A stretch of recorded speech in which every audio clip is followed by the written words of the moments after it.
मुख्यमंत्री जी को धन्यवाद देना चाहते हैं कि लगातार 9 बार उन्होंने शपथ लेकर के इतिहास रचने का काम किया।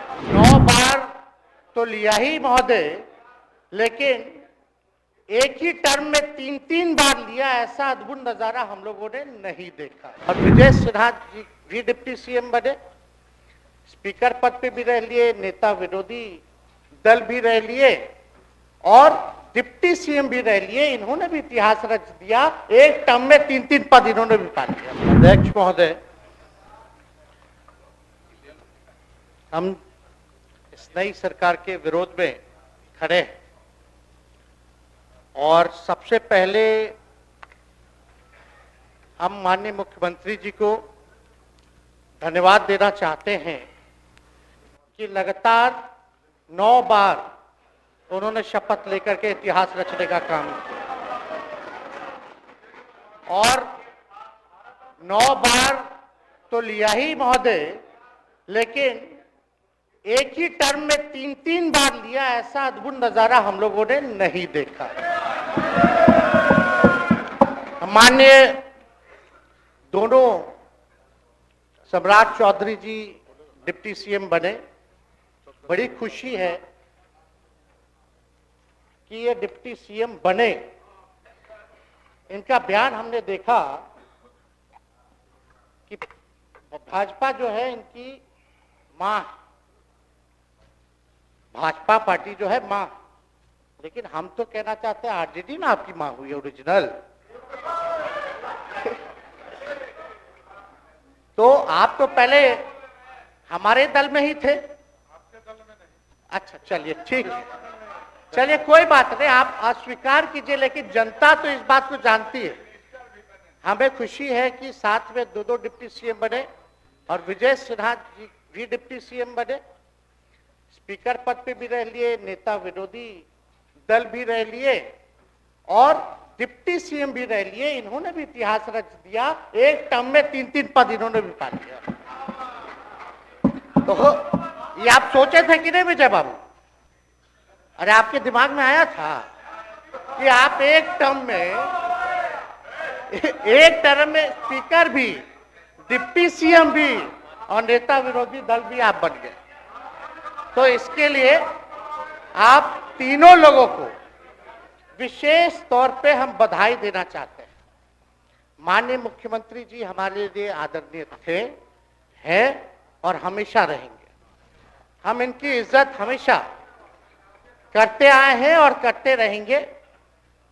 और हम तो कई बार इनके नेतृत्व में काम करने का मौका मिला और हम लोगों ने काम किया मिलकर के, इसमें कोई दो राय नहीं। आगे हम सारी बात को भी हम अपने आप लोगों के समक्ष जो है रखने का काम करेंगे।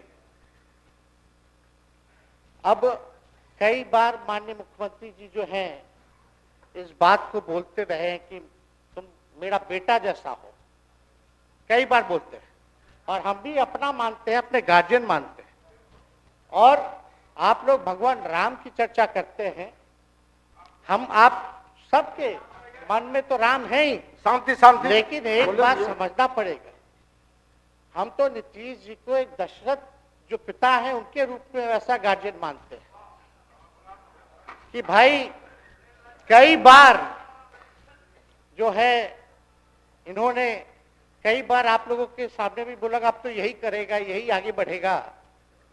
तो चलिए नौजवान लोग ना आगे बढ़ेगा, आगे काम करेगा, लेकिन कई बार मजबूरियां रही होंगी इनकी, जैसे दशरथ की मजबूरी थी, राजा दशरथ की, कि राम को जो है वनवास जो है भेज दिया गया। लेकिन उस बात को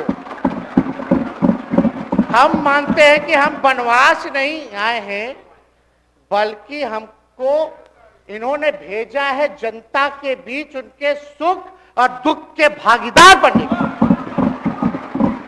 पहले बार ये अपने से दूर किए, वो भी क्या मजबूरियां रही हमको नहीं पता, ना आपको पता, किसी को नहीं पता क्या मजबूरियां रही। लेकिन इन्होंने जब पहली बार जब दूर किया तो एक ही बात निकल के आया। क्या बात निकल के आया कि आप जो है एक्सप्लेन कर दीजिए, आपके ऊपर जो है मुकदमा है, केस है। जब दोबारा जब इन्होंने अपनाने का काम किया तो इन्होंने कहा कि ये सब बीजेपी वाला सब फंसाने का काम करता है, ईडी और सीबीआई लगा देने का काम करता है।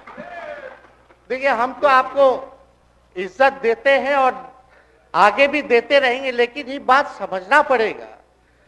और बिहार की जनता ये जानना चाहती है कि आखिर ऐसा क्या कारण है कि आप कभी इधर रहते हैं, कभी उधर रहते हैं।